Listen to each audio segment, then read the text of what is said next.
মৰমৰ ছাত্ৰ-ছাত্ৰীসকল তোমালোকক আৰে ক্লাছেছ নামৰ চেনেলটোৰ এবাৰ স্বাগতম জনাইছো। আজি আমি এই ভিডিঅ'ত আলোচনা কৰিম ক্লাছ 10ৰ জেনাৰেল সায়েন্সৰ চেপ্টাৰ 6 জীৱন প্ৰক্ৰিয়াৰ এটা মোষ্ট ইম্পৰ্টেন্ট কুৱেশ্যনছ যি কুৱেশ্যনছটো তোমালোকৰ HSLC 2017 আৰু HSLC 2019ত আহি গৈছে। গতিকে আহা আজি আমি এই ভিডিঅ'টো আৰম্ভ কৰোঁ। এতিয়া চোৱা কুৱেশ্যনটো কি আছিল? সালোক সংশ্লেষণ কি? সালোক সংশ্লেষণৰ সময়ত হোৱা মুখ্য ঘটনাসমূহ কি কি? উদ্ভিদে কেনেকৈ কাৰ্বন ডাই অক্সাইড শোষণ কৰে? কি কৈছে আমাক প্ৰথম কুৱেশ্যনটো কি দিছে যে সালোক সংশ্লেষণ মানে কি?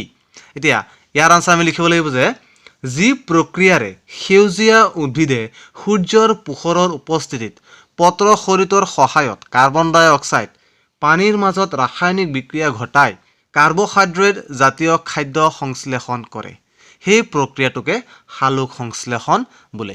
কি কৈছে যে যি প্ৰক্ৰিয়াৰে সেউজীয়া উদ্ভিদে সূৰ্যৰ পোহৰৰ উপস্থিতিত পত্ৰশৰীৰৰ সহায়ত কাৰ্বন ডাই অক্সাইড পানীৰ মাজত কি কৰে ৰাসায়নিক বিক্ৰিয়া ঘটাই কাৰ্বহাইড্ৰেট জাতীয় খাদ্য সংশ্লেষণ কৰে, সেই প্ৰক্ৰিয়াটোকেই কি বুলি কোৱা হয়?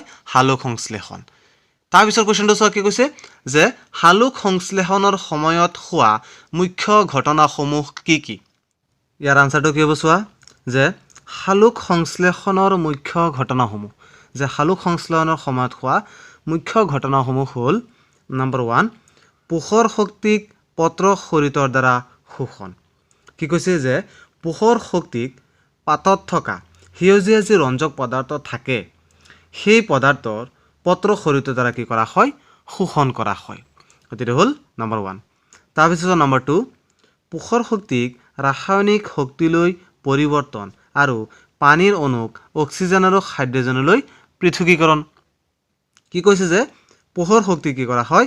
ৰাসায়নিক শক্তিলৈ পৰিৱৰ্তন কৰা হয় আৰু পানীৰ অণুক অক্সিজেন আৰু হাইড্ৰজেনলৈ পৃথকীকৰণ কৰা হয়। তাৰমানে অক্সিজেন আৰু হাইড্ৰজেনলৈ কি কৰা হয়? পৃথক কৰা হয়। তাৰপিছত চোৱা নম্বৰ 3 কাৰ্বন ডাই অক্সাইড বিজাৰণৰ দ্বাৰা কাৰ্বহাইড্ৰেট উৎপাদন।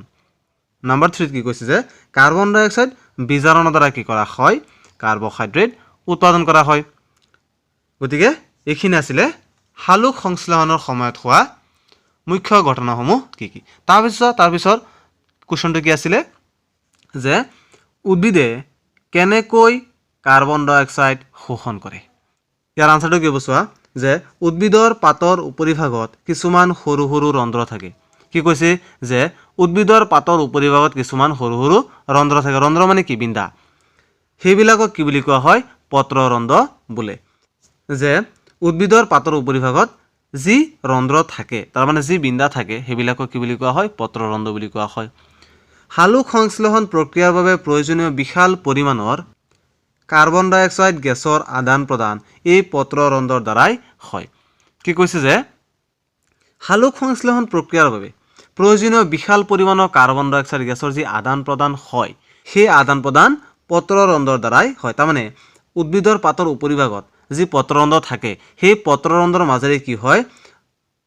বিশাল পৰিমাণৰ যি কাৰ্বন ডাই অক্সাইড গেছৰ আদান প্ৰদান কৰা হয় সেই গেছৰ আদান প্ৰদান এই পত্ৰৰন্ধ্ৰৰ মাজেৰেই হয়। গতিকে এইখিনি আছিলে এই কুৱেশ্যনটোৰ আনসাৰ।